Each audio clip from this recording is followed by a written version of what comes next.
Dr. John Watson. I share a flat at 221B Baker Street with a young man named Sherlock Holmes. This would normally be a simple statement of simple fact, but I had learned in the first few weeks of our association that the normal process of returning home was in itself an adventure. I never knew what to expect. I seldom expected what I found. I had decided to spend a quiet evening at home, and I was determined not to become involved in any new scheme that Holmes would invent.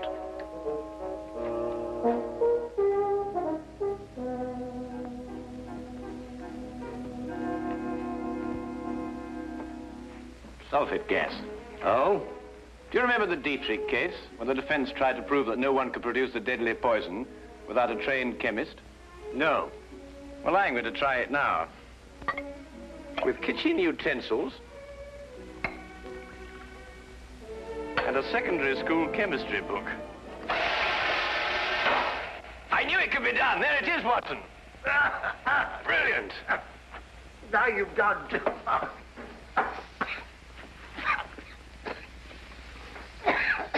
That woman was guilty as a vulture. Clever, too. Holmes, I wish you wouldn't forget that we've got to live in these rooms. Can't imagine why the prosecution didn't think of this. The gentleman arrived here in a hansom. Appears to be coming up here. What else did you notice about our visitor? Why, no, I say about 30-ish, conservatively dressed, a man of modest means. What do you think, Holmes? I don't know. I didn't see him. You did. Oh, yes. Yes, of course. Oh, excuse me. Boy, do come in, will you? Good morning. Is this Sherlock Holmes' flat? Yes, indeed. Oh, sulfate gas. Oh. Mr. Holmes has been experimenting. That's Mr. Holmes. How do you do, Mr. Holmes? How do you do? I must apologize for calling upon you without an appointment, Mr. Holmes, but it is urgent. May I present my friend and colleague, Dr. Watson? How do you do? How do you do? Now then, Mr. Winthrop. Mr. Harvey Winthrop, isn't it? Have we met before, sir? No, but you mustn't underestimate your reputation. Won't you come in? And sit down. Thank you. Over there.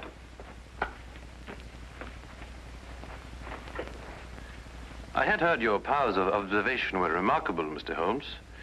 Perhaps you also know the purpose of my visit. I can only say it's a personal matter. How do you know? It is always a personal matter when one consults me rather than the police. Of course. But my reason to see you actually concerns my elder brother, John. It is he who controls the family wealth.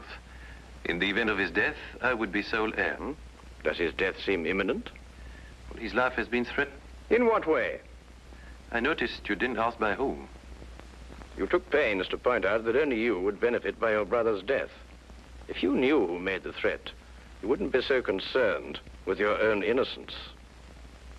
You're right. I do not know who's making these threats. Actually, I don't even know if it is a who. I beg your pardon, sir? Well, it is possibly a what, Dr. Watson. In this case, the heritage of every old family. The family legend. What is the Winthrop legend?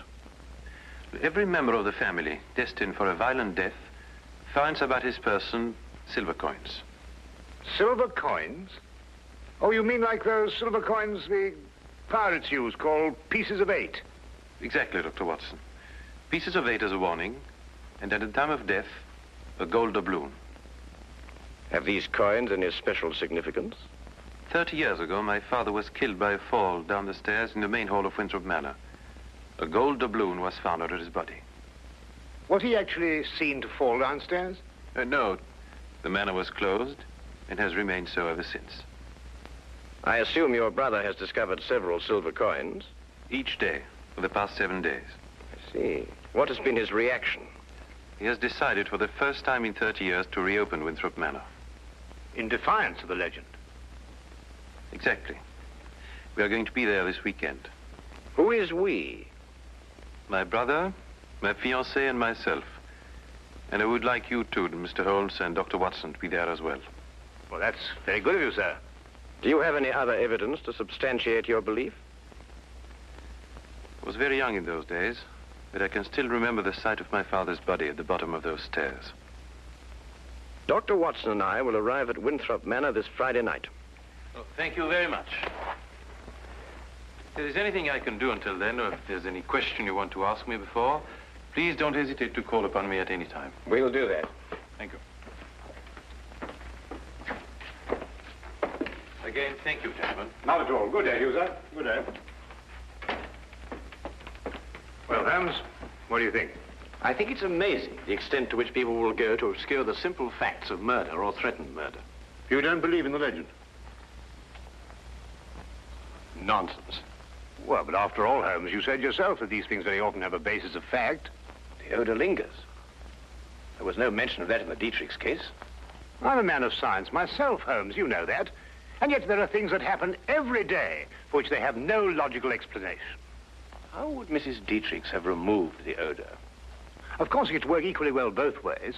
Winthrop himself admitted that in the event of his brother's death, he was the heir to the estate. His visit here might have been a blind. The solution of a murder, Watson, is infinitely easier than the prevention. We have committed ourselves to a weekend in a drafty manor house that has been closed for 30 years. We will watch and we will wait. And in time, we will apprehend the persons or ghosts, who will commit the murder of the Winthrop legend.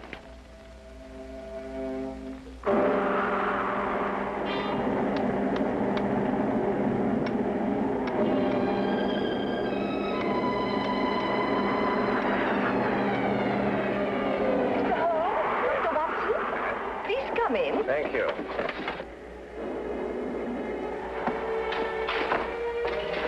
The thunder was making so much noise, I wasn't certain I heard you knock. Yes, I think we got here just in time. Yes, we were worried that you were caught in the storm.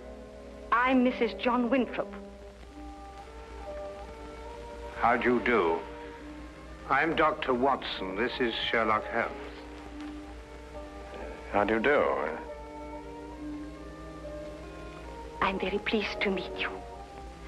You can leave your things here and go into the sitting room. We've managed to get it comfortably warm. I'll have your luggage brought up to your rooms. You'll have to excuse the inconveniences of the house. My husband's decision to spend the weekend here was rather sudden. And I'm afraid we're understaffed. Please don't concern yourself with us, Mrs. Winthrop. I'm sure we'll be very comfortable. Oh, there you are. I'm glad you made it before the storm. I see you've already met my sister-in-law. Yes, we have. How do you do? Oh, Harvey, perhaps you can show Dr. Watson and Mr. Holmes to their rooms. Yes, sir, you probably want to freshen up. Good evening, gentlemen. This is my brother, John Winthrop. Dr. Watson. How do you do? How do you do? How do you do? How do you do, sir? I hope you'll be comfortable. Or as comfortable as possible in a house that's been closed for 30 years. I feel I should apologize. Not at all, sir. I'm sure everything will be fine. I hope so. Come down to the sitting room when you're ready. It's a bit more cheerful there. Let me show you to your rooms, gentlemen. Come along, my dear.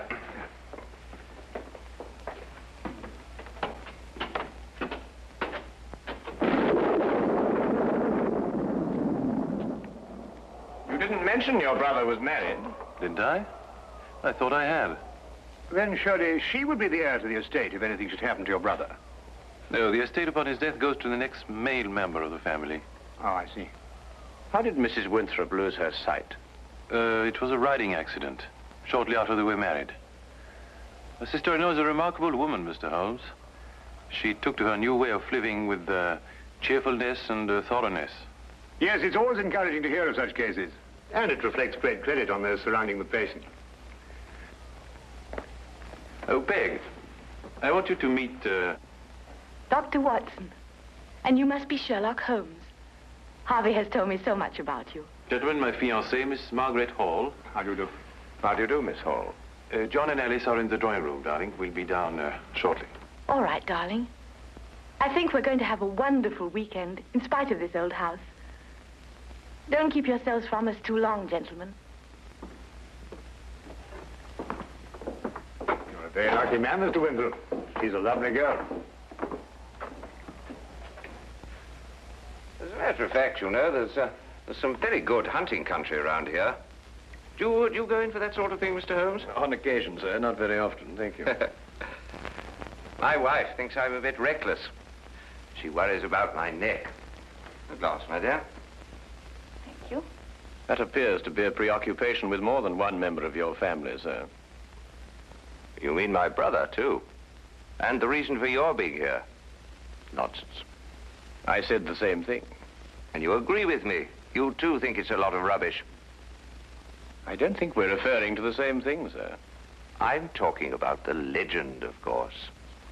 Ah, I see. May I ask, sir, what precautions you've taken against it?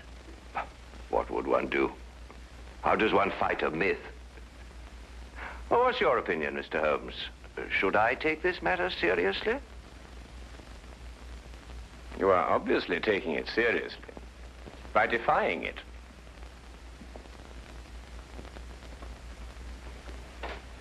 By coming down here to prove that it doesn't exist.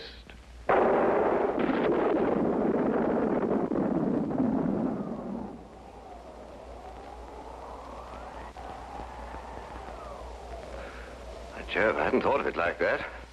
You're dead right, of course. But let me put it like this. Do you really believe the legend is dangerous? You are obviously overlooking the second conclusion, sir. If the legend is real and beyond our understanding, then your life may be being threatened by the supernatural. If we rule that out, then the threat has a very realistic source. In either case, the threat remains. I hadn't thought of it that way. But there are just the 6 of us here, Mr. Holmes.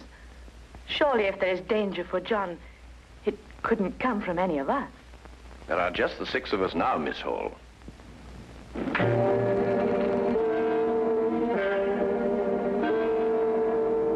But now there are 7.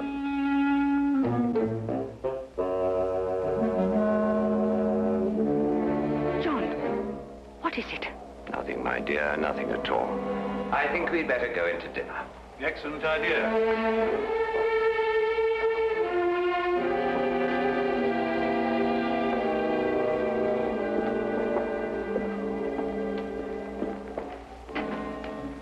I don't like it, Holmes.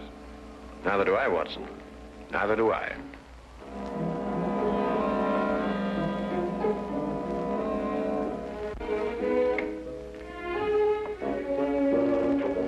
Oh, come in, Watson. Oh, don't be alarmed, old chap. I don't think this contraption has been fired for centuries.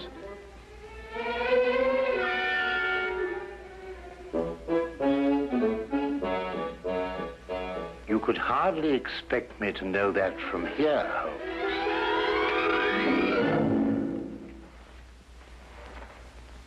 It seems it's working after all.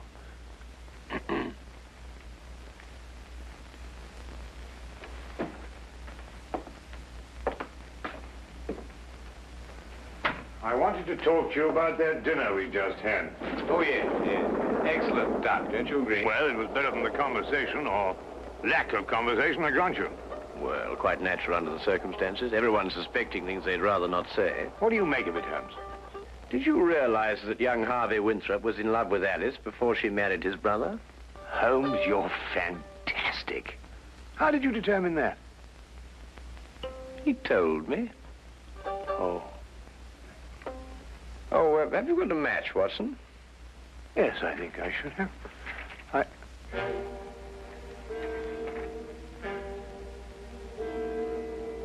Holmes, look. Yes, I know. I slipped it in your pocket during dinner. You what? I just wanted to see how easy it was to plant those things on someone else. Well, really, Holmes, for all you know, I might...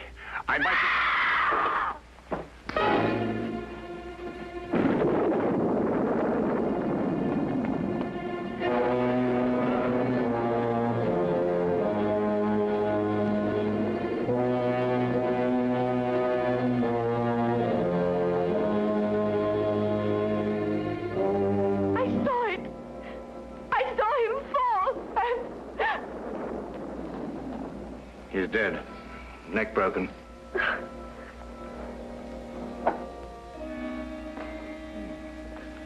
A gold doubloon. What's happened? Will someone tell me? What's happened?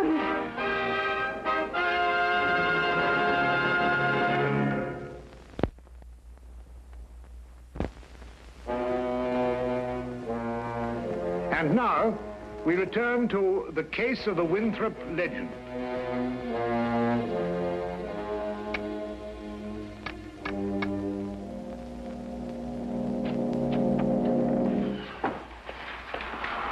Had quite a time getting back here. The roads are turning bad. Harvey Winthrop. Good evening, sir. Could you get everybody together and see if we can try and get this thing sorted out? Where's the body? Over there. Broken neck. Died instantly. What do you say? You up there? Oh, good evening, Constable. That is Mr. Holmes. I've spoken to you about him. Oh, yes. Good evening to you, Mr. Holmes. Glad to have you on this case.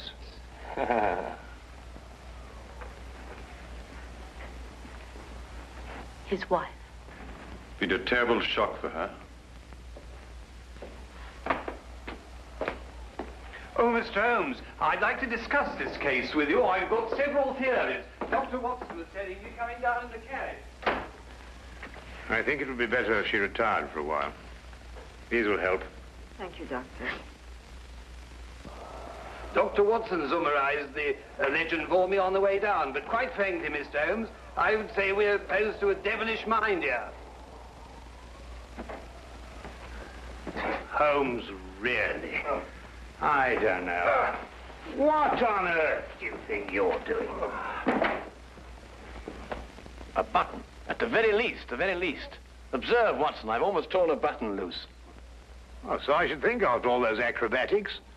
Are you going to sit like that all evening? And yet the late Mr. John Winthrop fell down a long flight of exceptionally sharp stone stairs without damaging his clothing. What's that? I'd better check. Yes, I think you had. He may not have torn a button, but he suffered some very severe damage to his neck, I'd like to remind you. An indisputable fact, my dear Watson. Well, what are you getting at, Holmes? That's right. Now we're getting somewhere.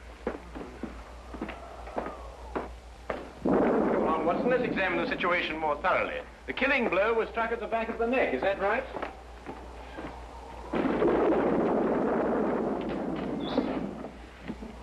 It was.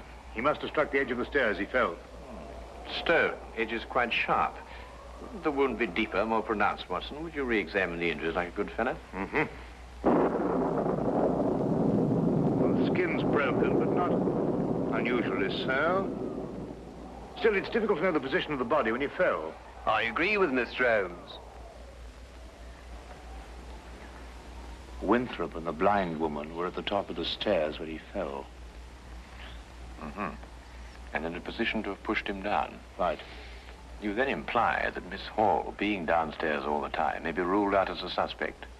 Well, I should take that as a prima facie proof of her innocence. Do you really think so, Watson? Mm-hmm. What's that? Who are you accusing, Mr. Holmes? Your fiancé. Holmes! You're insane. Not at all, I assure you. Your brother didn't fall down these stairs. He was killed, struck by a blow from behind, very probably in this room. His body was then placed at the foot of the stairs, and the legend having been carefully reawakened, and the manner in which your father met his death, and the gold doubloon, all led you to the obvious conclusion. She couldn't have done it. I assure you she could. But Holmes, she had no motive. The estate now passes to Harvey Winthrop. Well, yes, I'm the only one who had a motive. I would say you and the lady you are going to marry. Are you going to report her to the police? Less than useless, I'm afraid. No court in this world would ever convict her on the evidence we have. Well, assuming you're right, and mind you, to me, it's only an assumption, there's nothing we can do. Yes, there is. We can at least remove the assumption. Come with me, gentlemen, into the drawing room.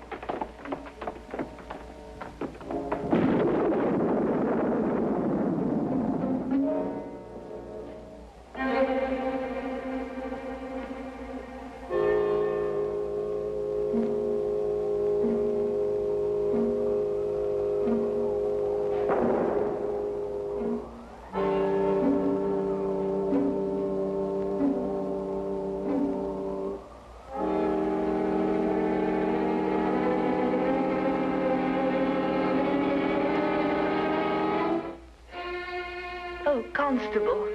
I didn't know you were there. Just looking around, routine, you know, miss. Of course.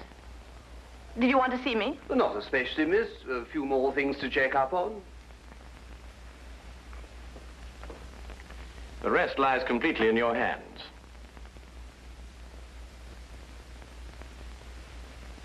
Alice is resting now. Not sleeping, but... Oh, this whole thing is horrible. If you'll forgive us, Dr. Watson has a medical certificate to fill out. Yes, I should attend to that.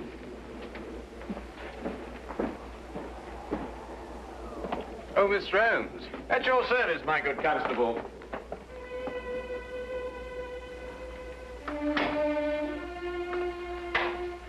That Holmes. What a peculiar man. What? Oh, Holmes, yes, he is, isn't he? Peg, Yes? Well, this is difficult to say. What is, darling? In light of what's happened, I think it's best we break off our engagement. Break off? But why? Well, there's certain to be a mess in the papers about all this. Oh, you needn't worry about me, darling. Actually, it's Alice I'm thinking of. Alice? Yes, she'll be so terribly alone now. In a way, I feel responsible for her. You love her. You've always loved her. And now that your brother's dead, you... You mustn't think that. There's something else. What else? Why this sudden protective fatherly interest? 10 years ago, Alice and I went riding across the moors. I started a race. Her horse broke away from her, and she couldn't stop him. He took a high fence and fell. And Alice became blind. But you can't live with that for the rest of your life. It was an accident. It was unfortunate, but it shouldn't influence our relationship now. I'm afraid it does. To me. John dies, and you take Alice. That's funny. That's really ironic. Ironic? What makes you see irony in such a situation? I don't know. I just meant nothing. Just an expression.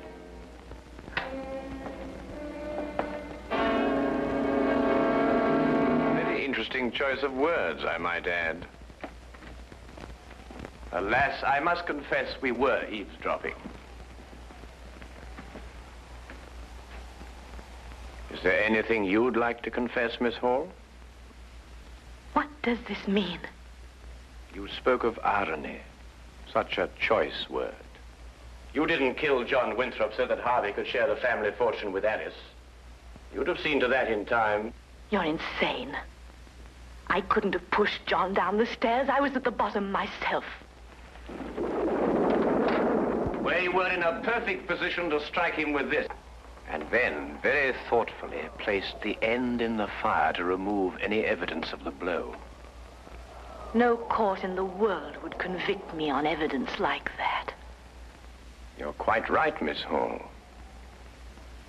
But you know the facts. And we know the facts.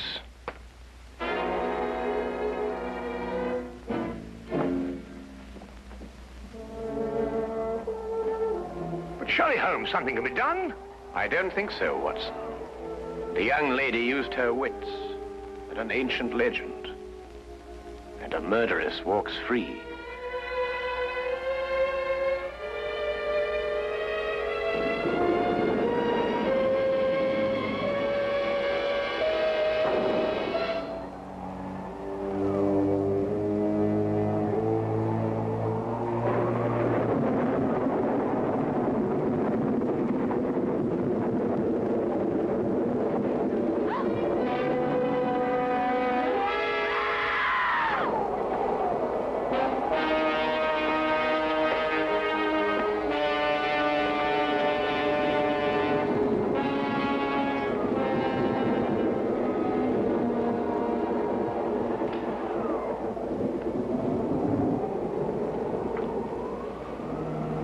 But it's a gold doubloon. And she said no court in the world would ever convict her.